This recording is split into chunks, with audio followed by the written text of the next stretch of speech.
Hello everyone, Catherine here from Inky Fingered Cat, and I am back with day 2 of Christmas in July. So I'm all organised. I've got all my bits and pieces ready by putting them all in a pouch, and today we have a sketch. So, should we get cracking? Sketches to me are a jumping off point. They are not necessarily to be followed exactly. So while it's got some stars, it's got a circle. Does it have to be a circle and stars? No, of course it doesn't. It's just literally there to give you inspiration. There's also a potential you could interpret it and do it that way round. That way round. I think that'd look weird, but maybe you could do that as a bauble coming down. Or that way round. Again, potential for all of those things. So let's get cracking. So the supplies I'd pulled for this one, I hadn't really given much thought as to what the card would look like, but I pulled out this what's left of a magazine kit that I had. I think it was Chloe's Creatives or something along those lines. As you can see, there are a few full sheets left, but I ummed and ahed about what to do and decided to use this piece as a sort of solid layer, and then you'll find that I pull out the poinsettia paper, which becomes sort of the main paper that I use. And that just starts me off. As I say, I've got a sketch there to follow, but I've not really thought about what I would use as my focal points, what would the stars be as representatives, etc. And I just wasn't quite sure where I was going with it, and I just let the papers dictate it. So the circle I decided to keep as a circle, but then I decided to do a double layer. So I did add a scrap of that poinsettia beneath. I haven't, on that die set I'm using, this circle die set, hadn't got one that was smaller, that was, well, I had got ones that were smaller, but they were just too small, so it wouldn't have been a good layer. So instead, I'm going to take my scissors and I'm just going to trim a bit off going round. I'm using sort of like the indent of the die as my guide for my circle for cutting round. And then because cutting circles by hand is not good, I did then ruffle up the edges of this panel because that gives it a little bit of forgiving thing. You know, it's a bit easier to forgive the mess. But as it is, I then decided, I was sort of like faffing around, and I thought, oh, I've got all those cut apart pieces from the magazine kit, and so I decided to take that in and put that in as a layer instead. Now, here I am auditioning pieces. So I started off with that sprig, but then I end up with that lovely little banner. I go through all the rest of the pieces. I ended up pulling out a tray because I was just faffing around. Go through all the bits and pieces, and I end up not using the little holly leaf that was there, but instead stamping the holly sprigs. And they sort of become my stars. That's what I'm saying. A sketch is just a jumping off point. You don't have to follow the shapes. Just be inspired by it. I decided to stamp out my holly leaves 4 times. Yep, 4 times. I used my Memento, and then I bring in my Stampin' Blend pens in order to just colour in the little images. Now, I'm not so bothered about being neat and tidy because I am going to fussy cut these quite close to the line art. Not entirely to the line art, but almost to the line art. So I'm not so bothered about being super neat and tidy with my colouring.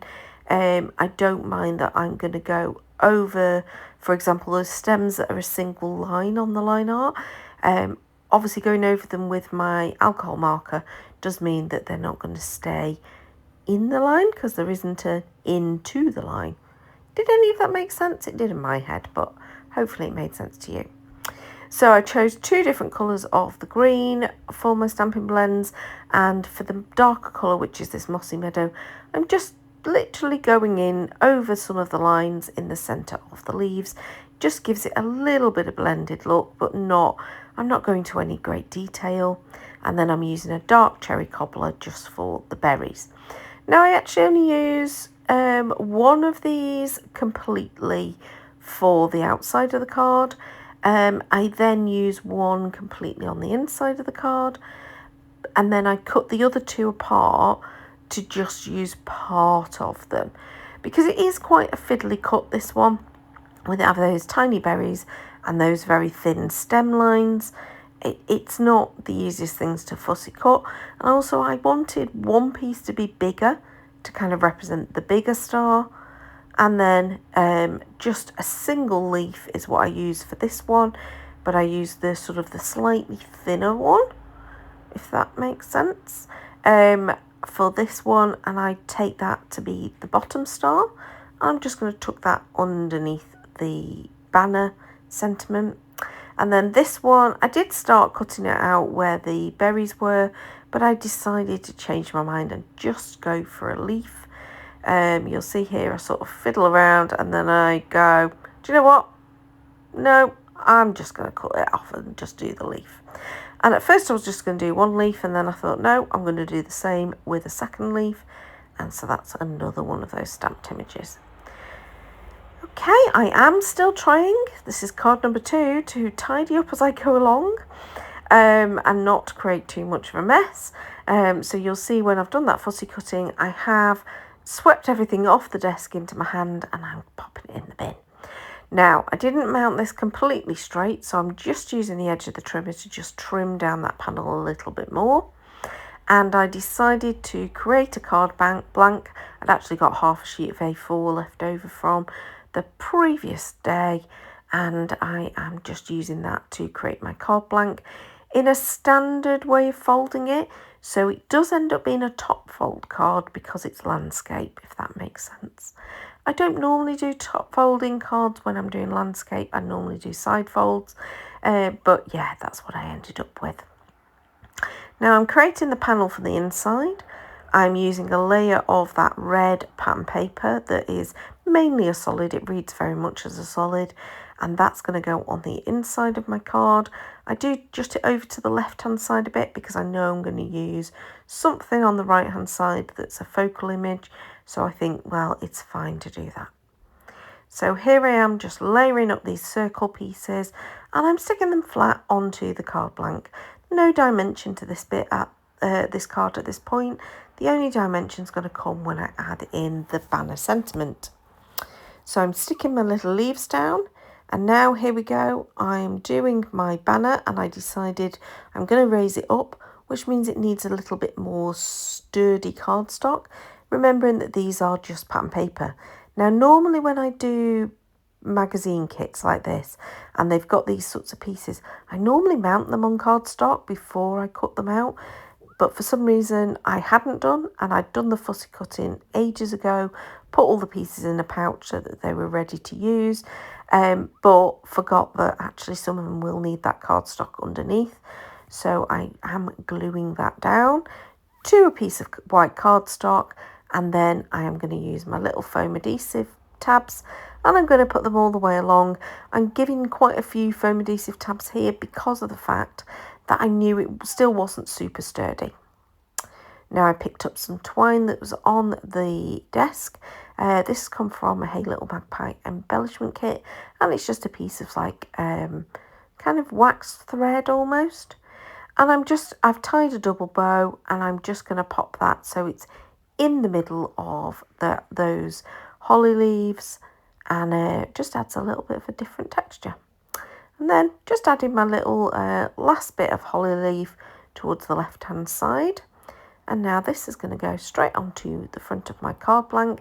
I did do this one centrally rather than to the side.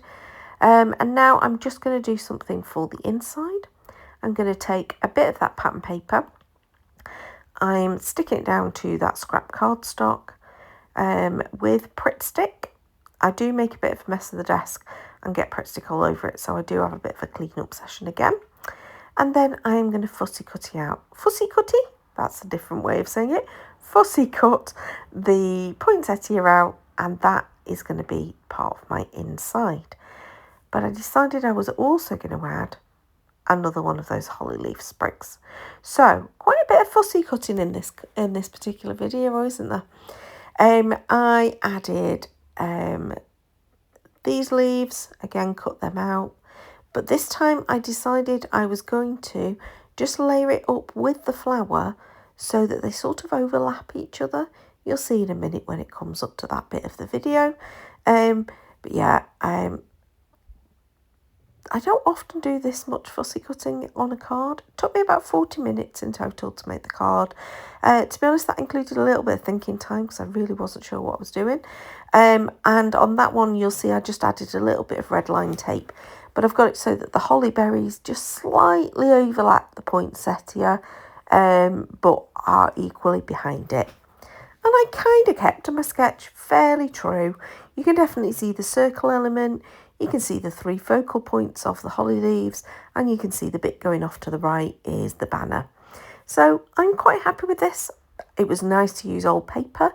Not paper that I love, I must admit, but I do like the card that I made. Hope you enjoyed this. Please do subscribe to see future videos. Plenty coming up all the way through July. Thanks so much for watching. Till next time, bye bye.